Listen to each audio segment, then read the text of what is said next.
Meu avião caiu, e quando fechei os olhos, acordei em um mundo que não era deste planeta. O tempo parou. Eu estava no impossível agora. Tudo que eu pensava ser real desapareceu como poeira. Uma estrutura estranha girava no céu, e a minha vida estava sendo redesenhada diante dos meus olhos. Foi ali que entendi: nada do que vivemos é por acaso.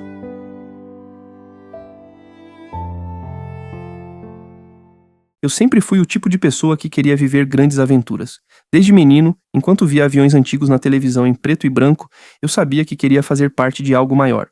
Crescendo em Connecticut, eu não queria apenas sonhar. Eu queria construir, voar, criar. E foi assim que, décadas depois, acabei me apaixonando por aviões históricos e construí meu próprio modelo de 1933.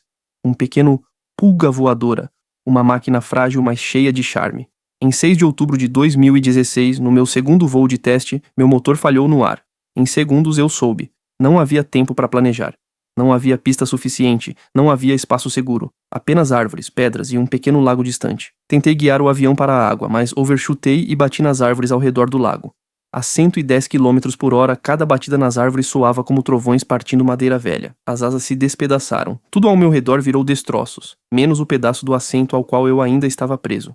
Fui encontrado por um ex-policial que, por sorte, estava pescando nas proximidades. Meus pulmões estavam rompidos, todas as minhas costelas quebradas, minha perna despedaçada em vários lugares. Um buraco nas minhas costas sangrava pelo impacto da bateria do motor, mas o que mais me assustava era o simples ato de respirar. Ou melhor, a luta desesperada para conseguir algum ar. Fui levado de helicóptero para o centro de trauma em Hartford. Quando minha família chegou, encontraram-me inconsciente, conectado a tubos que entravam e saíam do meu corpo. Máquinas tentando fazer o que meu corpo já não conseguia sozinho. Os médicos foram claros. Eu precisava ser colocado em coma induzido. Sem isso, meu corpo não resistiria às cirurgias que tinham apenas 2% de chance de sucesso. E foi no silêncio desse coma que tudo mudou. Em algum ponto que não consigo medir em tempo humano, despertei em um lugar que desafiava qualquer lógica terrestre. Não era o túnel de luz que tantos descrevem. Não vi campos verdes ou parentes falecidos me chamando. Eu estava num mundo cinza, sombrio, como uma cidade pós-apocalíptica feita de concreto quebrado e arranha-céus em ruínas. O céu acima era pesado, como se carregasse a tempestade mais violenta do universo. Não havia sons, apenas um silêncio tão denso que parecia pressionar minha pele. E foi nesse silêncio absoluto que, de repente, senti uma onda brutal de náusea. Curvado pela dor, quase caí de joelhos. Foi então que percebi: algo me observava. À minha esquerda surgiu uma estrutura estranha. Um ovo metálico gigantesco, feito de uma malha aberta de ferro, flutuando contra o céu escuro. Dentro do ovo, engrenagens giravam lentamente, algumas sólidas, outras translúcidas, movendo-se como se obedecessem a leis que não pertenciam a este mundo. Eu sussurrei, sem nem pensar: o que é isso? E imediatamente, uma voz sem corpo respondeu dentro da minha mente: este é o futuro nascendo no agora. Mesmo com dor, caminhei até o monólito. Aproximei-me das engrenagens, fascinando-me ao ver que algumas pareciam tangíveis, enquanto outras atravessavam umas às outras como fantasmas, e sem saber o motivo, estendi a mão. Quando toquei uma engrenagem fantasmagórica, fui imediatamente golpeado por outra onda de dor, ainda mais intensa que a anterior. Em reflexo, puxei a engrenagem para fora do ovo e a joguei longe. Nesse instante, todas as engrenagens começaram a girar em frenesi, se reorganizando como um relógio cósmico fora de controle. Perguntei: o que está acontecendo? E a voz respondeu: cada engrenagem é a probabilidade de um pensamento, palavra ou ação futura. Ao remover uma, seu destino está sendo recalibrado. Eu não entendia, não fazia sentido. Perguntei: como eu sabia que podia fazer isso? E a resposta veio como um trovão suave: por que você acha que está aqui? Continuei observando. Agora imagens surgiam nas engrenagens. Um aniversário que nunca aconteceu. Um sorriso de netos que ainda nem nasceram. Uma decisão errada que levaria à dor. Cada escolha que eu fazia, cada engrenagem que eu arrancava, alterava meu futuro. Era como limpar uma tapeçaria de possibilidades. Mas ao fazer isso, uma pergunta me atravessou. Se eu eliminar todos os futuros ruins, será que sobrará algum futuro para mim? A voz, paciente como sempre, respondeu: eliminar escolhas ruins não impede que você cometa erros. Apenas abre espaço para novos caminhos. Olhei para o céu cinza, para a cidade morta ao redor e para a pilha crescente de engrenagens descartadas.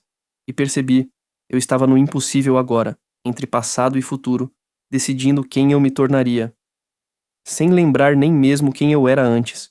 Enquanto observava o caos das engrenagens ao meu redor, uma estranha serenidade se instalava dentro de mim.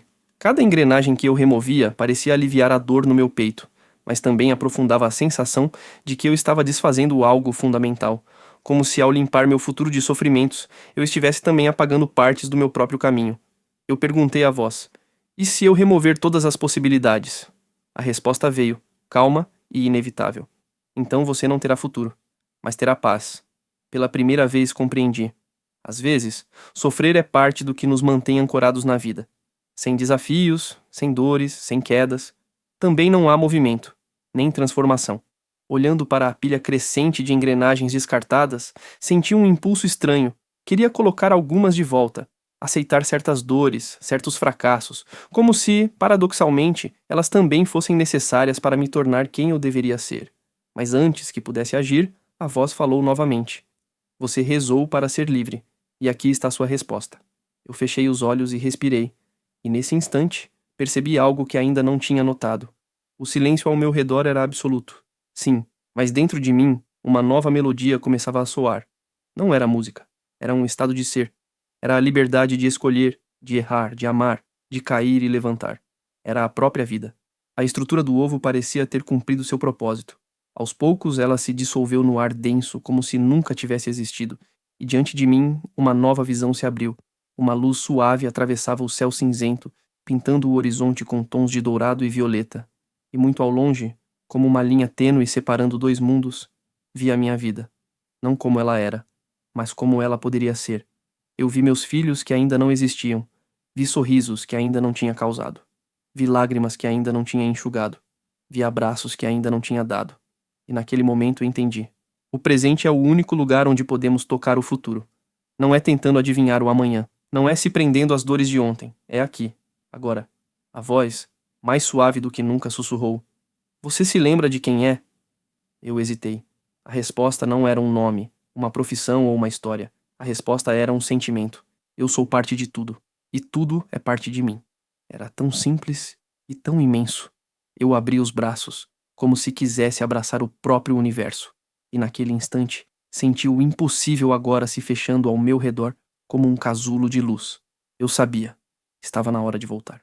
Mas antes de partir, a voz me deixou com um último presente. 5 verdades que ecoariam em mim para o resto da minha vida. 1.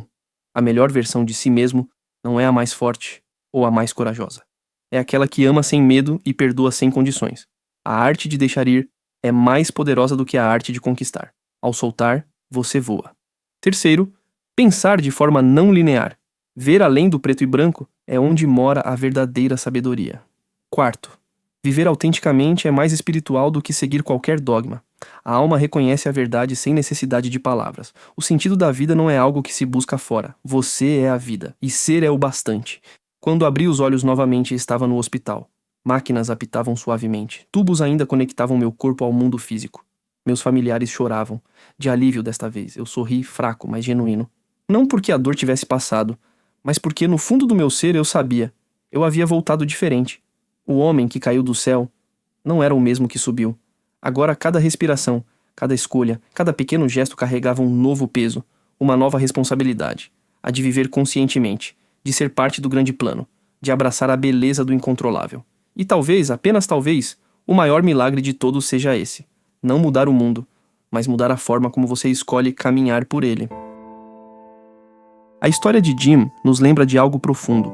A vida é frágil, o tempo é um sopro, e o verdadeiro milagre está em como escolhemos viver cada instante. Nem sempre teremos todas as respostas, nem sempre entenderemos os motivos, mas há uma certeza que permanece. Somos mais do que pensamos ser. Somos parte de algo maior, algo eterno.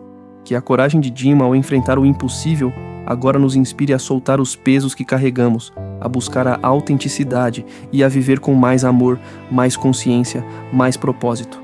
Porque no fim, não se trata do quanto conquistamos, mas do quanto deixamos o amor nos transformar. Nos vemos no próximo relato de quem foi e voltou para contar.